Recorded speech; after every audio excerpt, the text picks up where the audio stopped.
माननीय गृह आणि सहकारिता मंत्री अमितभाई शाह साहेब यांच्या सोबत महाराष्ट्रातल्या साखर कारखानदारी, ऊस उत्पादक शेतकरी आणि कांदा उत्पादक शेतकरी यांच्या अडचणींच्या संदर्भात एक बैठक होती।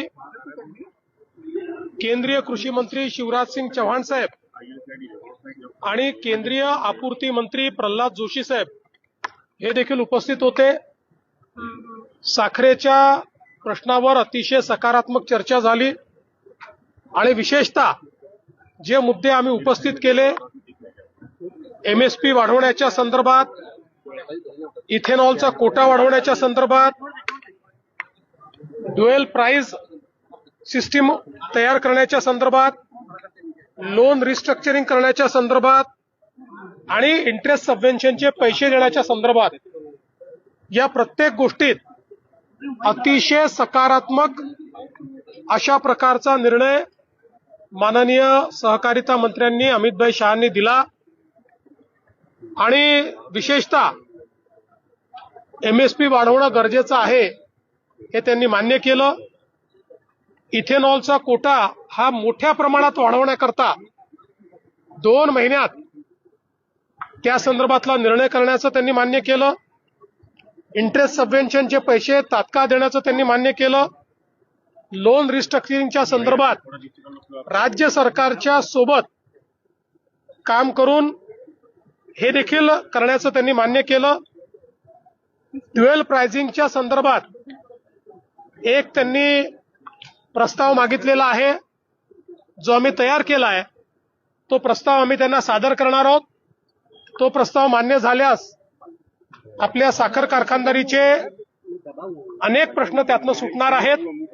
त्यामुळे त्याही संदर्भातलं अतिशय सकारात्मक अशी चर्चा झाली आहे। याच्या व्यतिरिक्तही काही मुद्दे हे आमच्या विविध सदस्यांनी मांडले, त्या मुद्द्यांवर एक निवेदन त्यांनी मागवलं आहे आणि पुढच्या 10 दिवसात त्या संदर्भातले निर्णय देखील घेण्याचं त्यांनी मान्य केलं, म्हणून मी त्यांचे आभार मानतो। कांद्याच्या संदर्भातही विशेषतः आमच्या ज्या मुख्य मागण्या होत्या की आता जी नाफेड आणि एनसीसीएफने कांदा खरेदी सुरू केली आहे ही बाजारामध्ये झाली पाहिजे, ती व्यापाऱ्याकडनं नाही तर ती शेतकऱ्याकडनं केली पाहिजे, त्याला मान्यता मिळालेली आहे। आम्ही दुसरी मागणी केली आहे की 2 लाख टनाच्या ऐवजी 10 लाख टन खरेदी ही एनसीसीएफ आणि नाफेडने करावी, त्यावर सकारात्मक निर्णय होईल अशी आम्हाला अपेक्षा आहे। यासोबत काही अजून कांदा उत्पादक शेतकऱ्यांना मदत करण्याकरता आणि कांद्याचे भाव स्थिर राहावे याच्याकरता उपाययोजना सुचवलेल्या आहेत, त्याच्यावरही त्यांनी सकारात्मकता दर्शवलेली आहे। विशेषतः आज आपल्याकडे कांद्याचं जे बियाणं आहे हे मोठ्या प्रमाणात एक्सपोर्ट व्हायला लागलाय, त्यामुळे कांद्याला एक्सपोर्ट मार्केट उरत नाही आणि म्हणून त्याच्यावर मोठ्या प्रमाणात एक्सपोर्ट सरचार्ज लावला पाहिजे, ही पण मागणी या ठिकाणी आली, तीही त्यांनी मान्य केलेली आहे। आणि कांदा साठवणूक असेल किंवा इतर गोष्टींच्या संदर्भात ज्या काही मागण्या करण्यात आल्या त्या मागण्या त्यांनी मान्य केल्यात।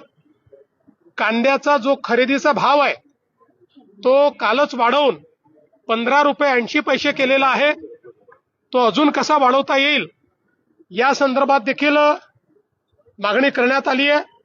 मला असं वाटतं की ही जी काही कांद्याच्या खरेदीच्या संदर्भातल्या अडचणी होत्या, ज्यामध्ये विशेषतः शेतकऱ्यांचं मागणं असतं की ग्रेडिंगमध्ये माल निकृष्ट दर्जाचा असं दाखवून खरेदी नाकारली जाते, त्याही संदर्भात शिवराज सिंग चौहान साहेबांनी सांगितलं की आम्ही मेकनायझेशन करू आणि यंत्रसामुग्रीच्या माध्यमातून ग्रेडिंग करू, ज्याच्यामुळे त्या ठिकाणी जे ग्रेडर्स आहेत किंवा अशा पद्धतीनं नाफेड किंवा एनसीसीएफ मध्ये जाणीवपूर्वक माल निकृष्ट दर्जाचे असं सांगून जे नाकारलं जातं त्याच्यावरही नियंत्रण येईल आणि शेतकऱ्याला उचित अशा प्रकारचा त्या ठिकाणी न्याय मिळेल।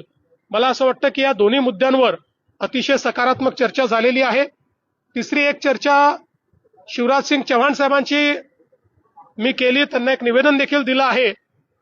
आपल्याकडे विशेषतः आंबा आणि हापूस आंबा याच्या संदर्भात जो प्रश्न निर्माण झालेला आहे, राज्य सरकार तर मदत करतच आहे, पण इन्शुरन्स कंपन्यांनी त्या ठिकाणी घातलेल्या काही ज्या अटी आहेत त्याच्यामध्ये बदल केला तर मोठ्या प्रमाणात आंबा उत्पादक शेतकऱ्याला मदत मिळू शकते. ते आम्ही त्यांच्या नजरेस आणून दिलेलं आहे. त्यावर इन्शुरन्स कंपनीची बैठक घेऊन त्यातनं मार्ग काढण्याचं त्यांनी आश्वासन दिलेलं आहे.